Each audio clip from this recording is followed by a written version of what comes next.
habíamos empezado a ver la filosofía presocrática, ¿se acuerdan? Y habíamos empezado, en ese sentido, a ver a los diferentes autores o pensadores que fueron constituyendo los sistemas de pensamiento previos a la filosofía clásica. La filosofía presocrática termina cuando nace la filosofía clásica, que ya la vamos a ver en alguna de estas clases, que es la famosa filosofía representada por los tres grandes nombres del pensamiento griego, que son Sócrates, Platón y Aristóteles. Pero previo al trabajo y a la irrupción de estos tres grandes pensadores, hay todo un momento, ¿sí? Como les dije, hay más o menos 90, 100 filósofos que son los que constituyen la filosofía presocrática. ¿Se acuerdan que el primero era Tales y que habíamos dicho en la clase pasada que era el primero porque fue el primero que se preguntó por el principio de todas las cosas y había dicho que el principio era el agua? Luego teníamos a Anaxímenes, que había dicho que el principio de todas las cosas no era el agua, sino el aire, y que empezaron entonces a sucederse distintos filósofos, cada uno que aparecía nuevo, se peleaba con el anterior, diciéndole que se había quedado corto. Pitágoras da un salto en esto, porque Pitágoras lo que hace es decir que en vez de buscar como principio fundamental de todas las cosas un principio material, un elemento de la naturaleza, hay que generar un salto abstractivo, hay que ser más abstracto. ¿Se acuerdan la clase de recién con Lucas que hablábamos del carácter abstracto de la matemática? Bueno, lo que dice Pitágoras es que en el origen, o sea, el principio de todas las cosas, son los números. Pero lo que quiere decir él es que todo, en definitiva, antes de ser un libro o antes de ser una fibra, son uno, una, o sea, primero está el número, primero está la individuación de las cosas en términos numéricos. Y luego pasan a ser lo que son. O sea que primero los números y por lo tanto llamaba a Pitágoras a estudiar matemática para estudiar la realidad toda. Hay otro pensador que nombramos, que es Empédocles, que hicimos un chiste malísimo la vez pasada, pero lo quiero volver a traer porque no lo terminé de explicar, que decía que en el principio de todas las cosas conviven 4 elementos: el agua, el aire, la tierra y el fuego, y algo que no sé si habíamos llegado a explicar, dijimos que el amor une a los elementos y el odio los divide, y así las cosas van conformándose de acuerdo a la cantidad de material que tienen. Hay un salto que se produce a lo largo de estos 200 años de este presocratismo que empieza más o menos en el siglo VI a.C. y va hacia el siglo V y IV, que es el siglo de la filosofía clásica. El 4 a.C. va a ser el de mayor producción.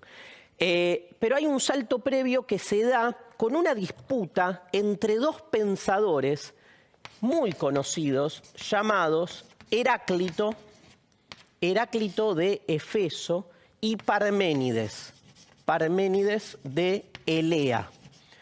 ¿Sí? En la antigüedad, los apellidos, entre comillas, remitían al lugar de origen de cada uno. Por eso es Tales de Mileto, Anaxímenes de Mileto, Pitágoras de Samos, Empédocles de Agrigento, Heráclito de Éfeso, que eran islas, ciudades que hacían a la Gran Grecia de esa época. Elea, que es el lugar donde vivió Parménides, queda en lo que hoy es el sur de Italia. O sea que fíjense que la Grecia antigua era mucho más grande de lo que hoy es. La discusión que se da entre Heráclito y Parménides es la siguiente. En vez de ellos tratar de buscar un elemento material o algo más abstracto, como por ejemplo los números, se hacen una pregunta distinta. Porque Parménides llega a un lugar de abstracción que después va a marcar a toda la filosofía. Miren lo que dice. ¿Cuál es el principio de todas las cosas? O sea, ¿qué es aquello de lo que todas las cosas participan por igual? ¿Qué hay en todas las cosas que homologa, iguala a mí, una persona, a una fibra, a un papel, a un recuerdo? ¿Qué es lo que hace que todo sea algo y que todos comparten el poseer ese elemento? Muy fácil, el ser. O sea, lo que Parménides postula como principio de todas las cosas es una palabra que después tiene una historia en la filosofía que llega hasta ahora. El que todas las cosas son. Porque este cuaderno, antes de ser un cuaderno, es. Si no fuera algo, no hablaríamos de él, ni pensaríamos que es. O sea, este cuaderno es, yo también soy, y este marcador también es. A los tres nos iguala el hecho de que antes de ser Darío, un libro o un marcador, somos. El ser es la figura más elemental de todo. Si vos abstraes a las cosas y las vas despojando de su particularidad, el último punto al que llegás es que antes que nada las cosas son. ¿Está bien? Digo, es lo primero. Tenés que escribir la historia del cosmos. ¿Por dónde empezás? ¿Qué es lo primero que hay? ¿Qué es lo primero que hay? El ser. Lo digo más difícil, pero se va a entender. ¿Qué es lo primero que hay? El hay, ¿no? El hay.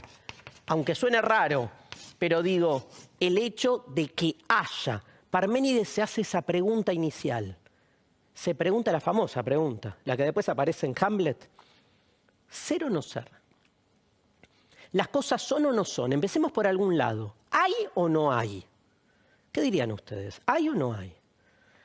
No podríamos, dicen, miren el razonamiento de Parménides, no podríamos decir que no hay. Porque si yo dijera que no hay, ¿quién dice que no hay? Yo. Entonces vos estás. O sea, hay el tipo que dice que no hay.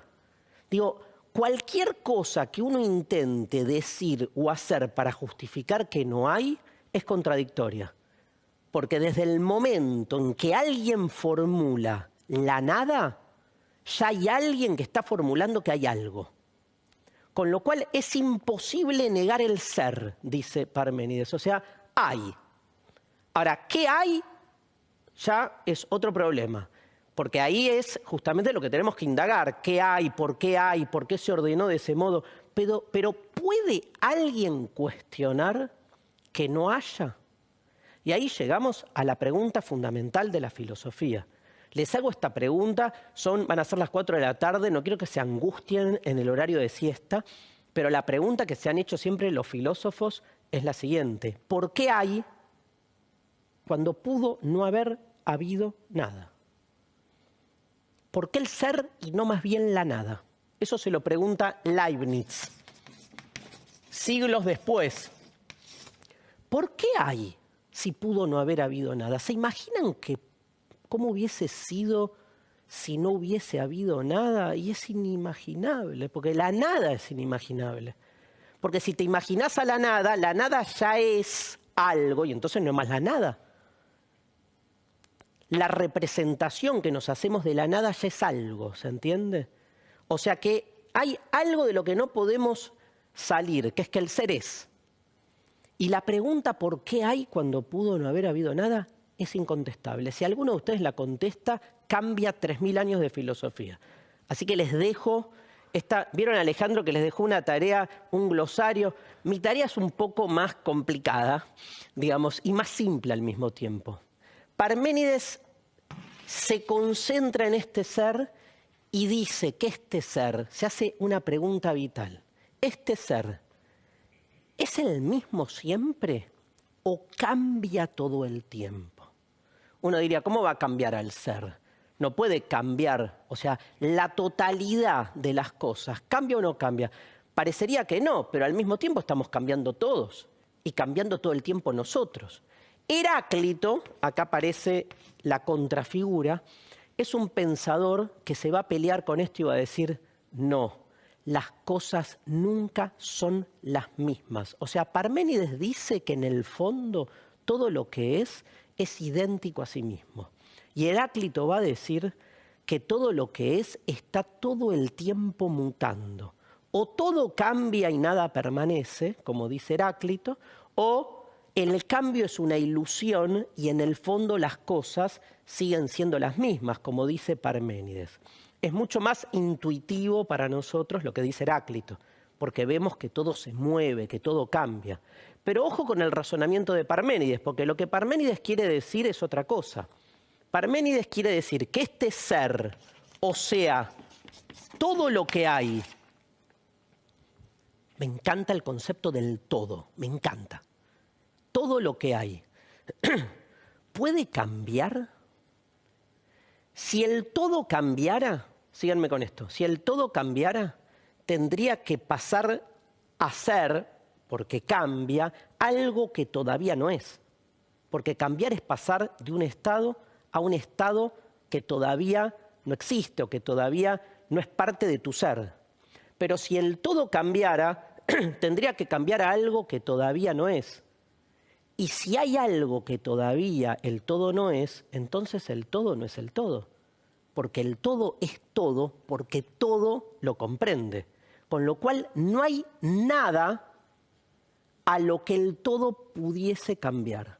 Por lo tanto, dice increíblemente, es lógica esto, ¿no?